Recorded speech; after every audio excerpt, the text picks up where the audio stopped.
upon a very close scrutiny of the alleged references to Muhammad in the Bible as a prophet, they absolutely have no relation to the prophet of Muhammad, nor prophesy his coming.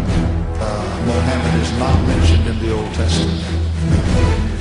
Muhammad is not mentioned anywhere from Genesis to Revelation. Muhammad is God's true messenger. That's a joke.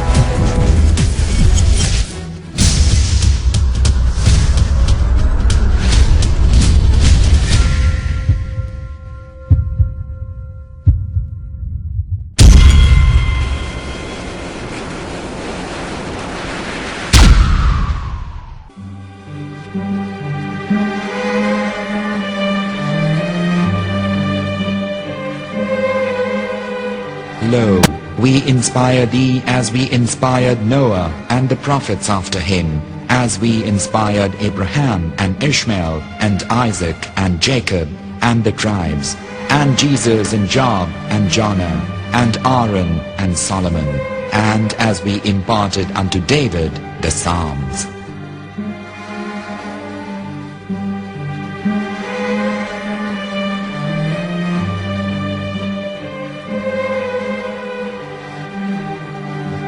The verse we've just heard is from chapter 4 of the Quran. In the verse, God is affirming to humanity that Muhammad is indeed the recipient of a divine guidance, just as Noah, Abraham, and the rest of the prophets. However, some Christians and Jews today don't believe that Muhammad was a prophet and the covenant that God made with Abraham. And since the Quran is not their book of authority, in this video I'm going to show you that the book you're holding in your hands contains the name off the seal of prophethood, the Prophet Muhammad.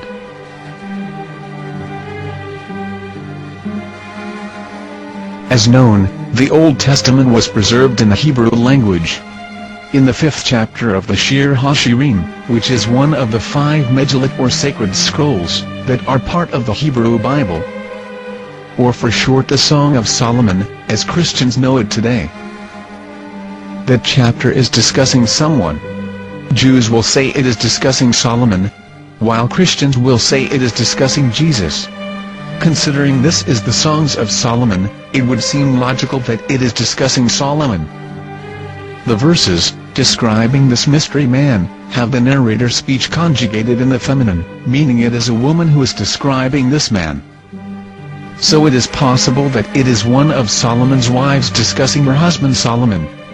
However, Christians assert that Jesus is being discussed, and that the chapter is describing a man who was not yet alive at that point. A prophecy.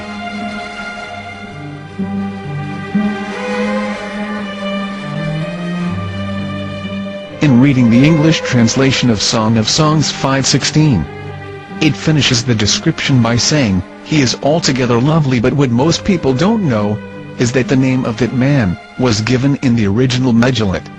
Here is verse 16, and how it is written in ancient Hebrew, before introducing the vowels, in the 8th century. From the Hebrew Bible, on scripturetext.com. Here is the word in question.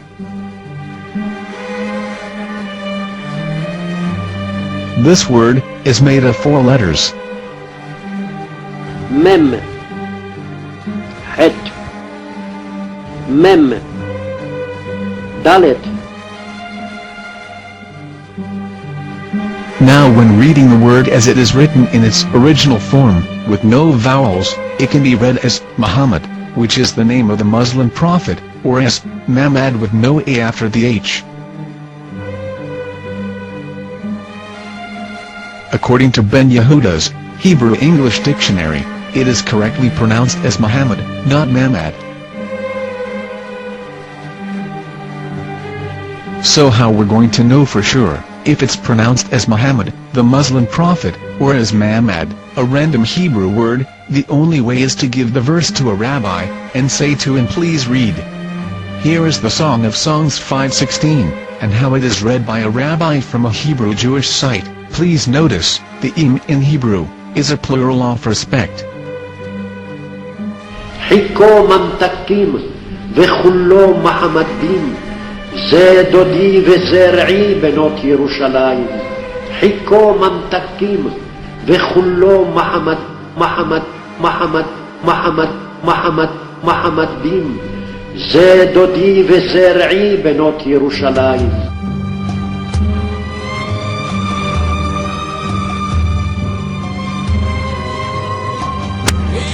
Coming out from the darkness, there are no other gods but God, and Muhammad is his messenger.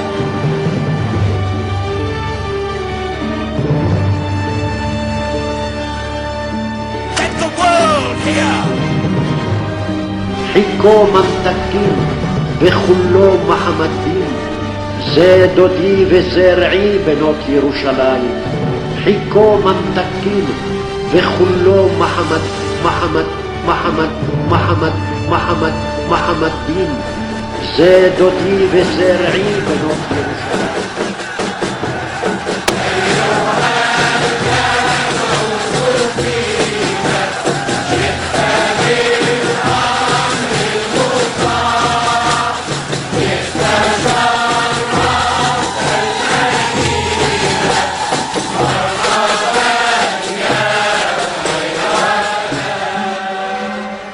Here is the famous SDL translation tool, which includes a professional human translation, as well as an online translation. We're going to copy our Hebrew word of the Song of Songs, directly from the Jewish site. It's the same site, where you can hear the rabbi reading the verse in Hebrew. All links are in the description, so, we're going to copy the word and paste it, and ask, please translate. Are they going to translate the meaning of the name of that person? As the Bible translators did. Which is the praised and the lovely one, or are they going to keep the name as it is? Well, see it yourself. Here is the World Lingo Translator. The result is the same. It's Muhammad. You have no right. You have no right to translate names of people. Anybody. Your name should be retained. Mr. Black is Mr. Black, though he's white. You have no right to translate names of people. But they have been doing that. Muhammad they translated as altogether love. But the word Muhammad in the Hebrew language, the word Muhammad in the Hebrew language.